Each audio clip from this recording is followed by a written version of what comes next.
I just created a chocolate cake in Blender and I wanted to share the process with you. So I'll be talking about modeling, sculpting, shading, and a little scattering. And I promise no unwrapping or any other thing. Okay, I started with a cylinder. Make sure the cap fill is set to a triangle fan. I deleted the polygons where I didn't want and filled the rest. With that, the basic cake model was ready. Then hit Ctrl A and you must apply all transforms, or at least scale if you don't want weird problems during sculpting. Now it was fully ready for sculpting. First I remeshed the model, then I started smoothing the edges. The whole process was done with a mouse. I didn't use a pen tablet. It's not necessary for this. I just sculpted enough to soften the model a little and didn't make the edges too dough-like. Next, for the icing, I selected the top part, duplicated and separated it, and added a solidify modifier to give it thickness for sculpting. So I remeshed it again to ensure smooth sculpting. Now I needed to create the cream layer of the cake. I selected part of the cake and separated it from the main body and named the different parts and filled in the gaps. As you can see, I remeshed it again to ensure the mesh was smooth, and I softened the edges a bit. Alright, the basic cake model was ready, and it was time to create the cake material using shader nodes. As I said, I didn't unwrap the model because I was using nodes to build the material, so unwrapping wasn't necessary. First I tackled the harder part, the cake material, so I added a Voronoi and a noise texture to create a basic texture. I played around with the node scales to get a grainy result. Then I added a bump node to make the texture pop on the model.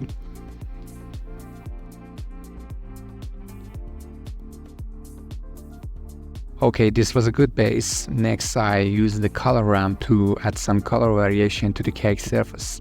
You'll need to experiment here to create two similar brown tones. Afterward, I tweaked the roughness and IVAR to make it more realistic. I also added some subsurface scattering to allow a little light into the cake. Since the cake is dense, I didn't raise the scale too high. At this point, I added a mix color node to control the subsurface color, allowing for more balance between the subsurface and the color ramp. Now it was time to add displacement to the cake, but before that, to see the effect on the model, you need to enable displacement and bump in the material settings. Then I added a Voronoi node and placed the displacement node before the output to control the displacement effect. These displacement values should be adjusted experimentally, and they might change later.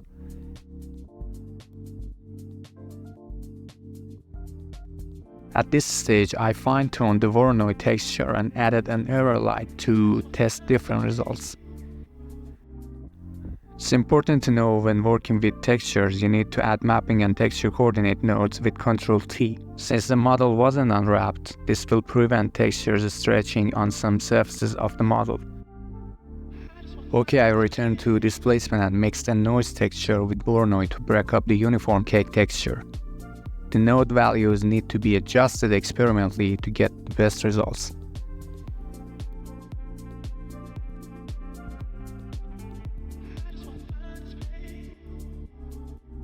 To better see the bump effect, I disabled it and fine-tuned it to avoid too much graininess. I also added another noise texture and mixed it with the other nodes to introduce more randomness to the cake texture.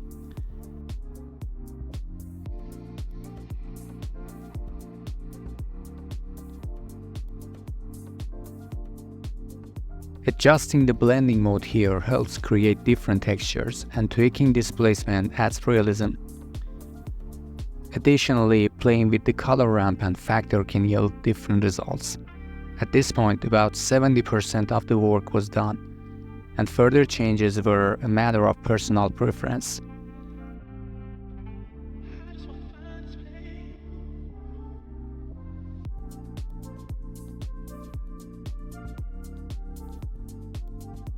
I felt the texture needed to be finer, so I adjusted it as seen here or in this reference.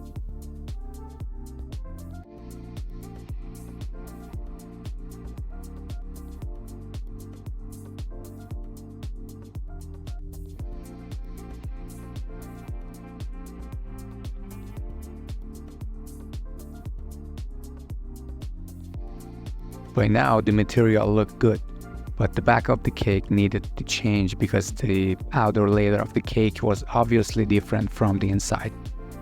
It's a bit harder and less dense, like what we see in this photo where the outer layer is different from the inside. First I selected the outer layer and deselected the unnecessary parts.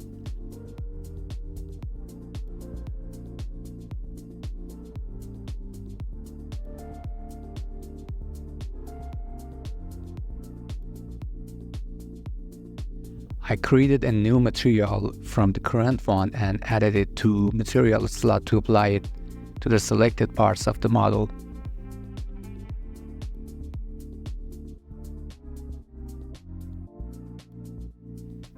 And okay, by tweaking the nodes, I could see the results. However, the outer color needed to be a bit darker. And I wanted larger, more distinct holes on the surface, so I experimented with the nodes.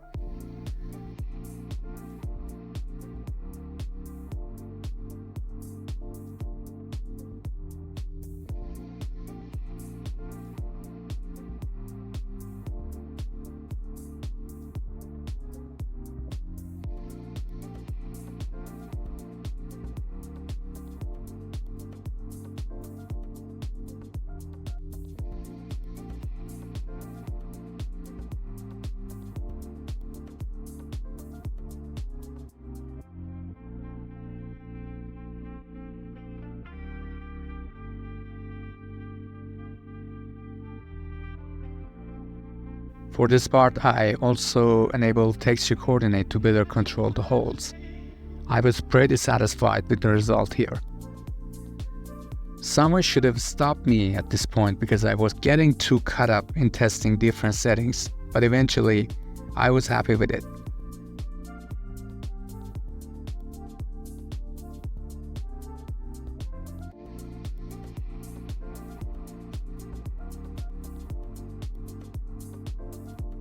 And finally, in the end, I made the outer layer a bit thicker.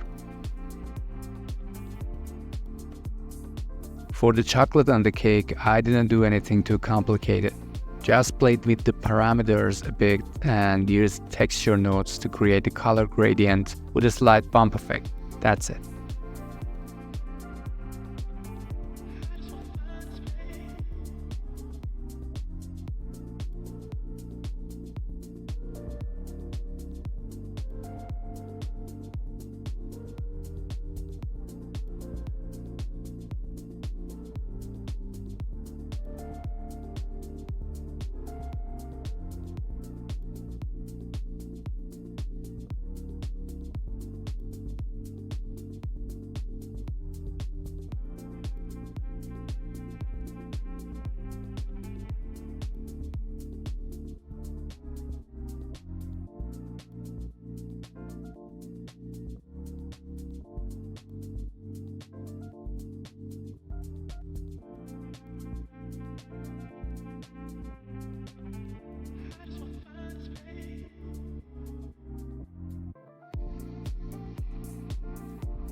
Okay, now for the cream, I duplicated the chocolate material, changed the color and had to rebuild and remesh the model.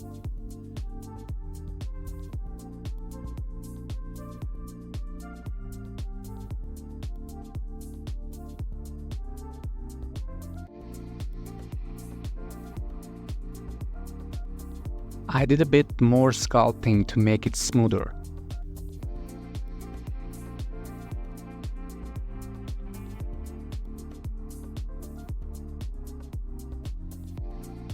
and I increased the bump strength to make the texture closer to that of cream. Since I wanted the cream to have a finer texture like in this photo, I reduced the noise scale, but I plan to add larger holes later. Okay, this texture looked decent. Now I needed to apply displacement to make it less smooth and add some randomness. So I started with a noise texture, and as you can see, it needed a texture coordinate node. From there, I followed the same process as before. As you can see, the same scenario was repeated here.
The cream holes can be bigger or smaller, it's all up to your taste.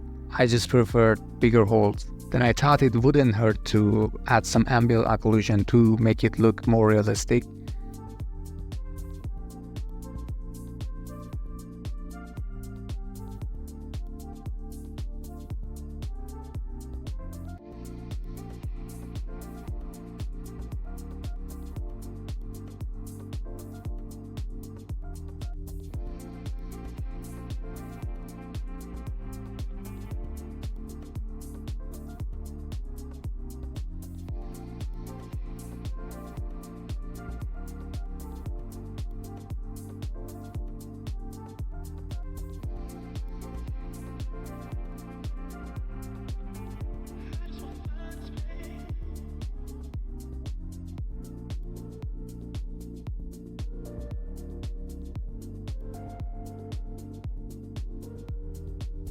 And after tweaking the values a bit, I decided to organize the scene a little by adding a plate, creating a collection, and giving it some design.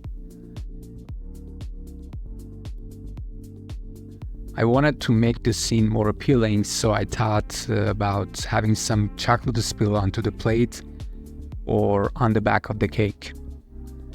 I had to go back and sculpt the chocolate again, and I added some cake crumbs on the plates.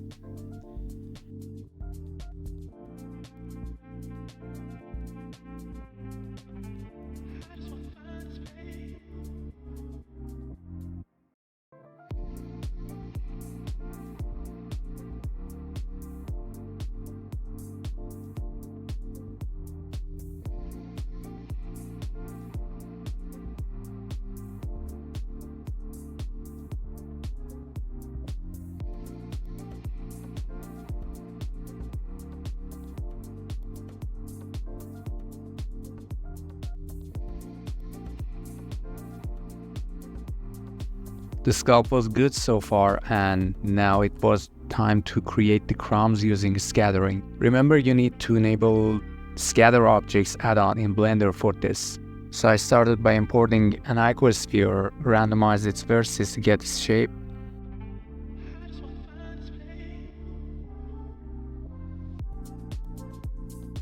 And applied its subdivision surface modifier. Then I applied the cake material to it. Scattered it across the plate surface using a circular plane to select the plate without hassle. It needs to sit exactly on the plate surface. Now, first select the object, then the surface, and choose Scatter Objects from the menu. And I just started drawing on the areas I wanted. The scattering settings you see here work well for this case. Finally, I hit enter to apply the scattering. I hid the extra objects and decided to add more randomness to the cream layer.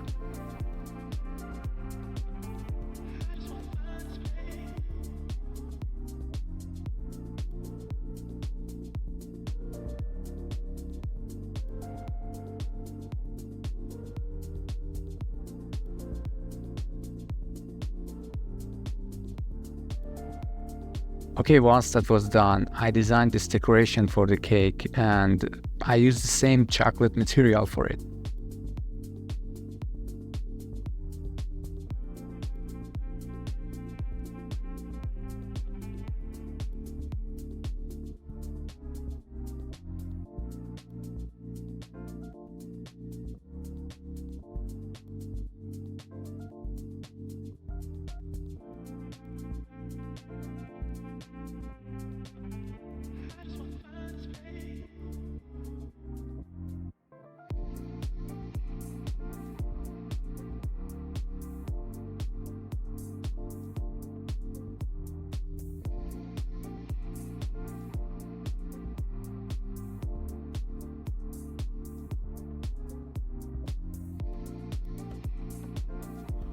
Then I decided to increase the cake crumb effect on the model, as you can see in this reference. So I used the same icosphere to scatter it across the cake surface. I used particle system for this, and as you can see, it spreads all over the cake.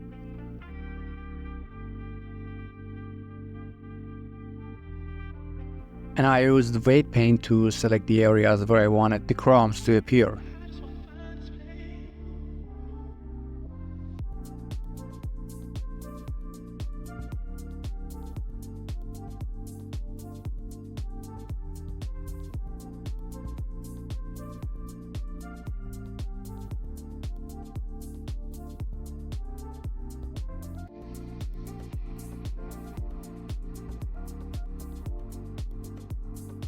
And I did this for both cake slices. The settings depends on how big, small, random or dense you want the crumbs to be.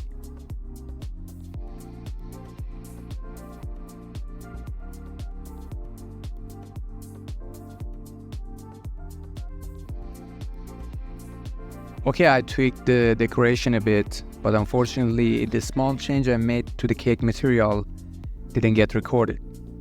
So I placed the screenshots of the cake and cream notes in the video caption for you to download. As you can see here, I added a slicing effect to the cake, which wasn't there before. The surface used to be smoother, and I also tweaked some small things like colors, which are totally up to personal preference.